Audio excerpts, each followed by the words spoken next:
Voilà, le résultat, les enfants sont dehors. Tout ça, sans avertissement. Vous savez, j'ai un frère qui disait souvent que tout homme soit faux et que seul Dieu soit vrai. Mais la vérité, c'est dans l'action. Voilà, le résultat. Le résultat des familles qui vous ont soutenu main levée. Voilà, le résultat. Le résultat.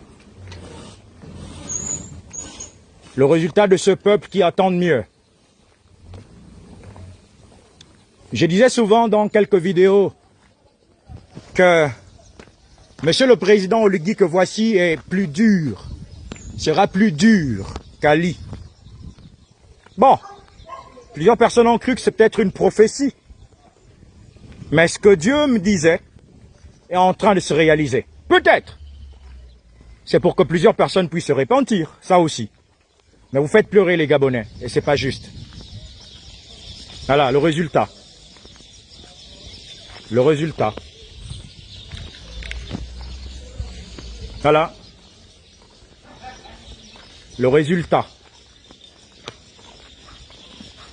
L'amour de Dieu ne veut pas qu'on marche comme ça. Si on aime un peuple, on ne peut pas faire souffrir un peuple et leur faire couler les larmes à ce point. Sans préavis, même pas un mois, voilà. Ce monsieur a fait toute sa retraite ici, tout son argent, il l'a déposé dans cette maison. Et ils viennent sans délai, à démolir sans délai. Voilà, sans communiquer, sans parler, ils viennent seulement, ils cassent. Là, ils vont casser sa maison, toute sa vie. Même si à Bikele, il y a des maisons, 2 chambres, salon. Vous pensez que ça peut remplacer toute cette villa-là? Hein? Ça peut remplacer tout ça? Avec des pavés?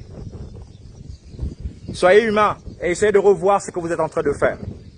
Il y a encore des terres au Gabon. Vous pouvez aller en Toum, Libreville, comme vous avez dit. Vous voulez faire Gabon, Petit Dubaï, il n'y a pas de problème. Mais il y a des familles qui ont besoin de pouvoir entendre, parler, dialoguer. Mais vous ne venez pas comme ça, comme si ce sont des animaux qui sont dans les maisons et vous cassez, vous bousillez. Celui qui est dans la machine, il rit même, il a la musique aux oreilles, et il est en train de casser. Et ça marche dans sa tête, il vit bien. Non. Ceux qui ne sont pas touchés ne peuvent pas ressentir la douleur. La personne qui est proche du feu ne peut pas ressentir la douleur de la personne qui a mis la main dans le feu.